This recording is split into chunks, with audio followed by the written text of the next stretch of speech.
Most people chase happiness. They long for it, fight for it, build their lives around it. But for the avoidant, happiness is not safety. It's danger. The closer they feel to joy, love, or peace, the more their chest tightens, the more their mind whispers, "Don't trust this. Don't stay here." So when happiness finally arrives, they run, not because they don't feel it, but because feeling it feels like losing control. And the cost of that escape is far greater than they know. The paradox of happiness for the avoidant. To understand why avoidants run from happiness, we first need to see happiness through their nervous system, not through ours. For most people, happiness signals safety. It tells the body, "You're okay, you're loved, you're secure." It invites relaxation, openness, connection. But for someone with an avoidant attachment pattern, happiness is not neutral. It is loaded with hidden danger. Because in their earliest experiences, moments of warmth often carried a shadow. Picture a child who learns, very early, that closeness is unreliable. Maybe they reached out and were ignored. Maybe their joy was dismissed. Maybe their excitement was met with rejection, or their love was met with silence. For that child, happiness didn't last. It was followed by withdrawal, neglect, or abandonment. So their nervous system formed an equation. Happiness equals loss. Joy equals pain. Love equals rejection. Now fast forward to adulthood, when an avoidant starts to feel love. True, present, vulnerable love. Their body reacts, not with safety, but with alarm. Their nervous system whispers, "This is too much. If you stay here, you'll be hurt. Better to shut it down now, before it collapses later." And so, the very thing they want most, connection, intimacy, joy, becomes the thing they fear most. This is why their partners often feel so confused. Because from the outside, it looks irrational. Why would anyone run from the very happiness they've been searching for? But from inside the avoidant body, it is not irrational. It is survival. And survival always wins over happiness. But survival at what cost? Every time the avoidant turns away from joy, they reinforce the old story. I can't trust love. I can't trust happiness. I can't stay. It becomes a cycle. They touch happiness for a moment.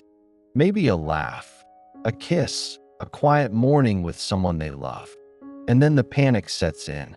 The panic says, "This is too close. This will end. Better to end it first." So they withdraw.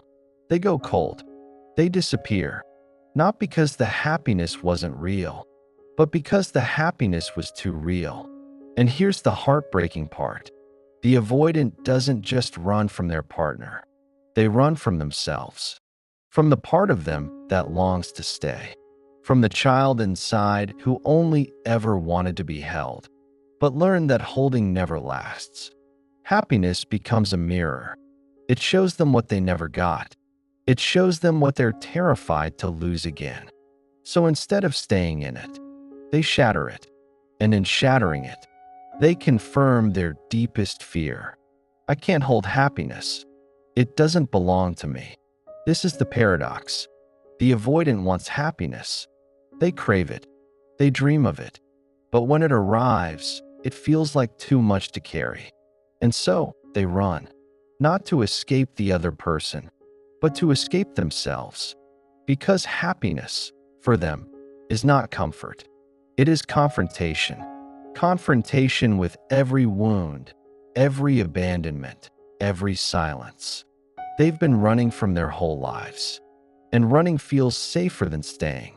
How happiness triggers the avoidance nervous system. For most people, happiness feels light. It's expansion. It's a letting go. But for the avoidant, happiness is a weight. Not because it isn't beautiful, but because beauty feels unstable.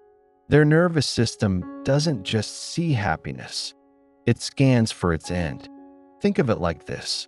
When you grow up with unpredictable love, your body learns not to trust the good moments. Because the good moments always had an expiration date. The laughter ended. The warmth turned cold. The attention disappeared. So now, in adulthood, when happiness comes, instead of softening into it, the avoidant braces. They tense. They tighten. They prepare for the withdrawal before it happens. It's like their body has a built-in alarm system. Don't relax. Don't trust this. Stay ready to run. And what does that running look like?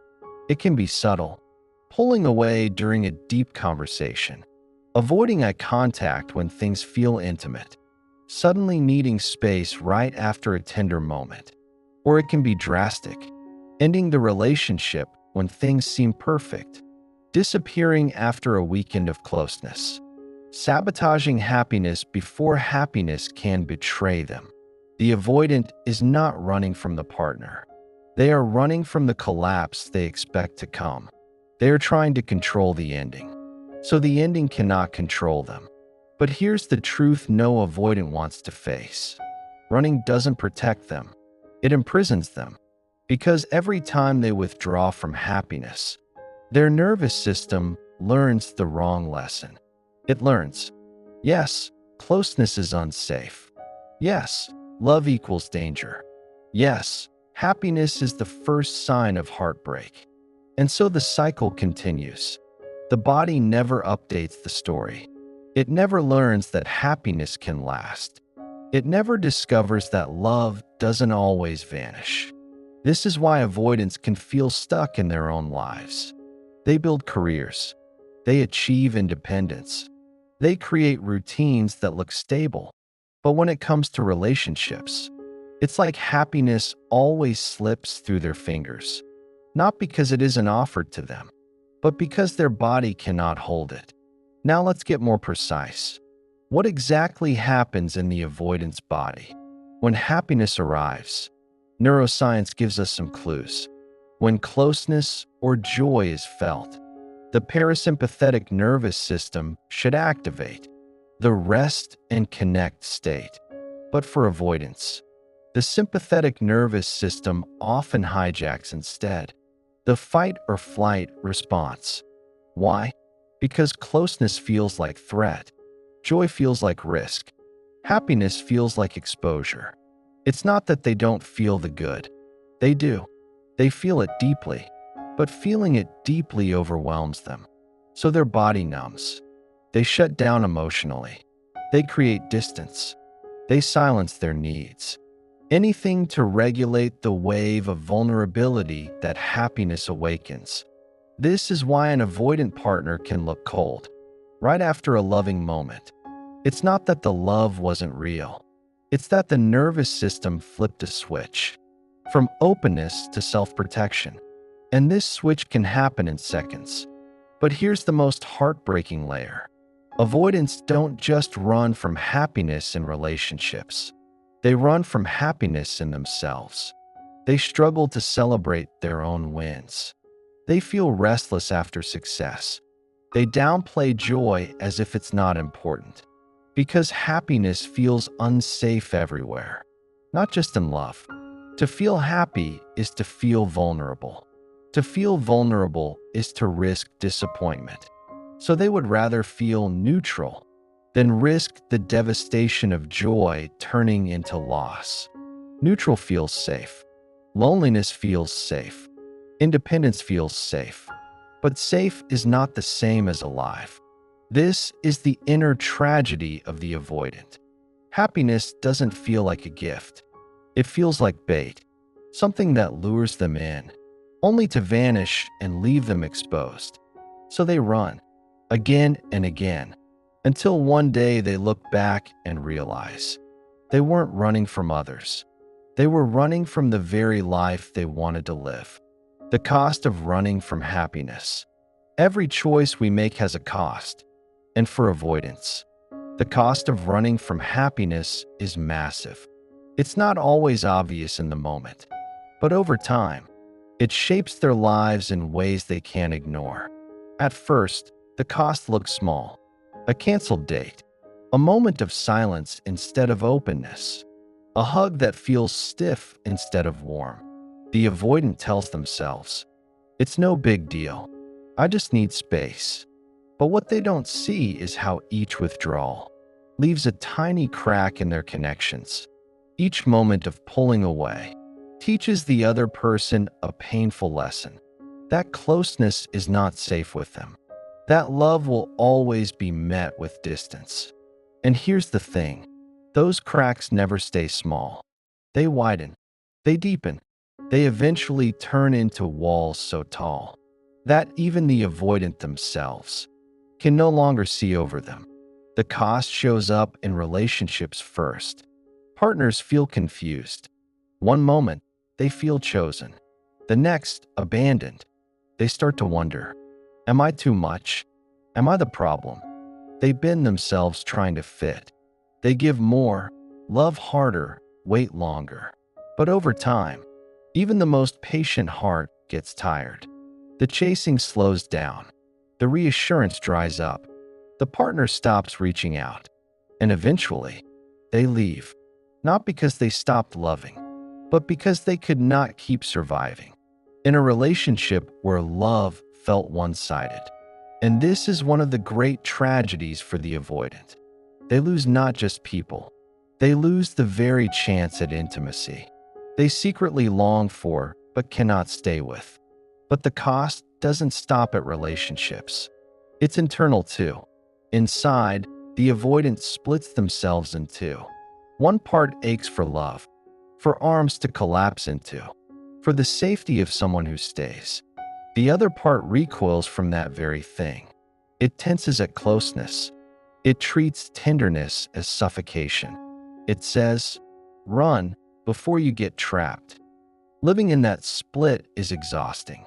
It creates a life of quiet contradictions, longing for connection, yet avoiding it when it finally appears, dreaming of closeness, yet creating distance at every turn. The avoidant tells themselves, that loneliness is safer, that solitude is strength, that needing no one is the truest kind of freedom. But deep down, when the nights are quiet and no one is watching, the truth leaks out. The freedom doesn't feel like freedom. It feels like exile. It feels like being locked out of the very warmth they crave. The cost of running from happiness is not just losing people. It's losing time. It's losing years to walls that didn't need to exist. It's waking up at 40, 50, 60 years old and realizing you never let anyone stay close enough to really know you, to really love you, to really see you. And perhaps the most painful cost of all is this. Avoidants often think they are protecting themselves from heartbreak, but in truth, they are giving themselves the slowest heartbreak of all, the heartbreak of never having fully lived the love they were built to feel. Because here's the paradox. They run to avoid pain, but in running, they guarantee it. And until they see this, until they recognize the cost for what it is, they will keep building a life that looks safe on the outside, but feels empty on the inside. The prison of self-protection. For the avoidant, everything begins and ends with protection. It is the rule they live by, the armor they wear, the instinct they don't question. Protection feels like survival. It feels like wisdom. It feels like the only way to move through the world without being crushed. But protection, when it becomes a constant way of life, doesn't just keep danger out. It also keeps love out. It builds a prison, so carefully disguised as freedom, that the avoidant doesn't even know they're locked inside. Here's the truth. What avoidants call safety is often just avoidance. What they call independence is often just fear. What they call strength is often just loneliness dressed in armor. The prison of self-protection is built slowly, brick by brick. Each painful childhood experience, a caregiver too cold, a parent too unpredictable. A moment of reaching out and finding nothing becomes another stone in the wall. By adulthood, the wall is so high that love has to fight to get in, and often it doesn't. At first, the avoidant convinces themselves that this is how they want it. They say, "I'm fine on my own. I don't need anyone." Depending on people just leads to pain. And to the outside world, they may look calm, self-contained, even enviably independent. But what others don't see is the exhaustion of carrying armor all the time. What they don't see is the quiet ache of never putting the shield down.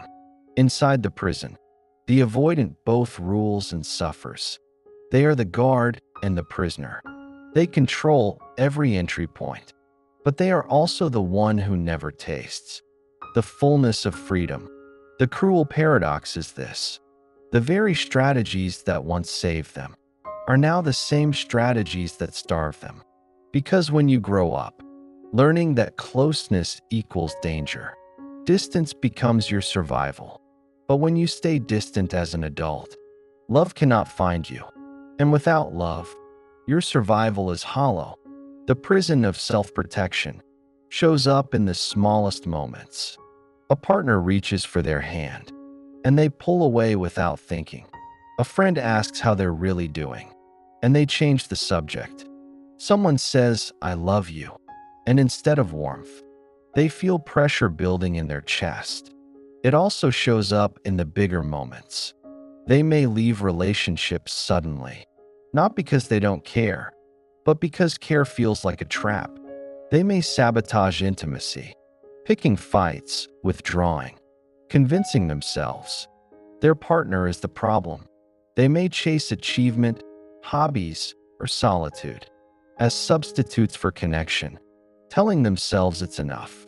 But the bars of the prison are always there, and the longer they live behind them, the more rigid the walls become.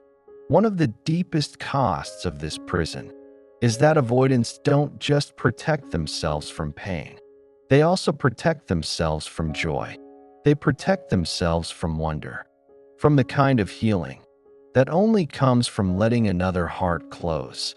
And here's the part they rarely admit: the protection doesn't even work, because pain still comes, loneliness still comes, loss still comes. No wall is high enough to keep life itself away. So the avoidant ends up living in the worst of both worlds. Never fully safe, but never fully loved either. Never fully alone, but never fully connected. Always guarding, never resting. The prison of self-protection is invisible, but it is heavy, and the longer it goes on, the harder it is to imagine life without it. Because what is life without armor? To someone who has only ever survived by wearing it, it feels like asking them to step into battle, completely unarmed. It feels like suicide. But here's the truth they don't yet see: the battle is already over. The war they're still fighting in their bodies ended long ago. What they're protecting against is no longer happening.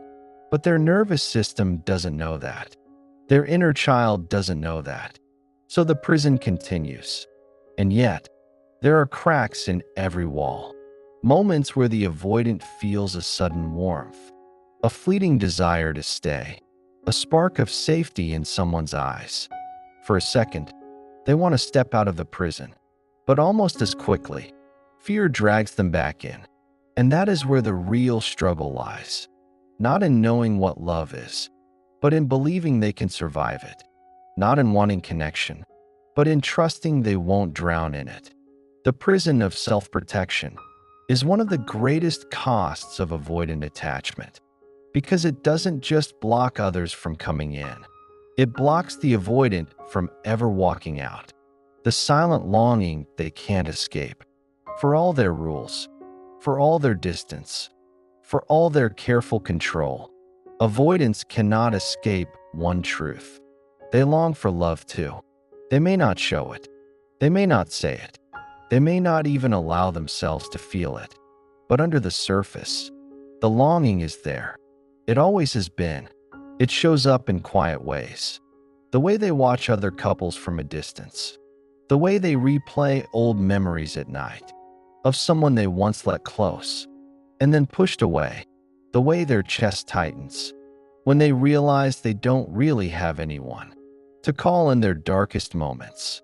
The silent longing is not always obvious to others, sometimes not even to themselves, because to admit it would break the rules they've lived by. To admit it would mean confessing that the armor is not enough. But longing has a way of leaking through. It slips out in half-finished texts they type but never send. It hides in the playlists they make, filled with songs about love and loss. It whispers in the way they linger, a second too long. When someone hugs them, the avoidant tells themselves they are fine on their own, but their body remembers differently. Their nervous system aches for co-regulation, for a heartbeat beside theirs, for a hand that doesn't let go. And this is the cost few people talk about. Not just the cost to relationships, not just the pain they cause partners, but the cost to their own soul. The avoidant pays with isolation. They pay with nights that feel endless. They pay with opportunities for love that slip by because they couldn't take the risk. Loneliness becomes their inheritance, and though they may not show it, though they may even deny it, it follows them everywhere. But here's the paradox. The more they deny their longing, the stronger it grows. The more they push it down, the louder it comes back. Because longing is not weakness. It is the essence of being human. It cannot be erased. It cannot be armored away. At some point, the avoidant has to face it. They have to face the reality. That distance has not saved them. It has only starved them. They have to face the truth. That safety without love is not safety at all. It is just emptiness with walls. The silent longing is also what makes avoidants return. Why they circle back to old partners. Why they check in on people they swore they didn't need. Why they hover at the edges of closeness, never diving in, but never leaving completely either. It is their way of feeding the hunger, without admitting it exists. A taste of warmth, just enough to survive, but never enough to heal. The real tragedy is this. Longing could be their guide. It could be the crack in the prison wall. It could be the invitation to finally put the armor down. But until they allow it to move through them, it remains just another ghost, haunting the corners of their life. And yet, there is hope, because longing is not their enemy. It is the part of them that still believes in love, the part of them that has not given up, the part of them that knows connection is possible and worth the risk. For the avoidant, healing begins when they stop fighting this longing, when they stop seeing it as weakness and start seeing it as truth, when they realize that vulnerability is not a trap, but a doorway, that letting love in does not erase their strength, but expands it. This is the silent rule, beneath all the other rules, the one they never speak, but cannot escape. They want love too. They always have. They always will. And if you are someone who has loved an avoidant, you've probably seen this truth flicker in their eyes, in their moments of softness, in the way they sometimes stayed, even when every instinct told them to run. That was not an accident. That was not confusion. That was their longing, breaking through the walls. For just a second, and maybe you wondered if it was real. It was. It always was. Because behind the silence, behind the distance, behind the rules and the armor, there is a heart that wants to be known. A heart that is terrified, but still waiting. A heart that has learned to run, but deep down wants to be caught. The silent longing they can't escape is also the silent hope that one day they won't have to. And if you've ever felt the weight of being pushed away by someone you loved, If you've ever questioned yourself because of their distance, let this remind you. Their longing was never gone. It was only hidden. And if you carry that ache in your own chest, if you see parts of yourself in their story, know this. Longing is not weakness. It is the proof that you are still alive to love. It is the proof that your heart remembers what it was made for. You don't have to keep living behind walls. You don't have to keep silencing your own need. Because the truth is, longing is the path home. And if this message found you today, it's because part of you is ready to hear it, ready to step into a life where connection doesn't feel like a threat, but like oxygen, where love is not pressure, but freedom, where intimacy is not the enemy, but the gift you were always meant to receive. And if this resonated with you, if you felt yourself in these words, remember, you are not alone in this journey. Others are walking it too. Others are learning to put down the armor. Others are learning that love is safe. So if you're ready to keep exploring this path, to keep uncovering the hidden truths of avoidant attachment, stay with us, because together, we're creating a space where healing is possible and where the walls no longer win.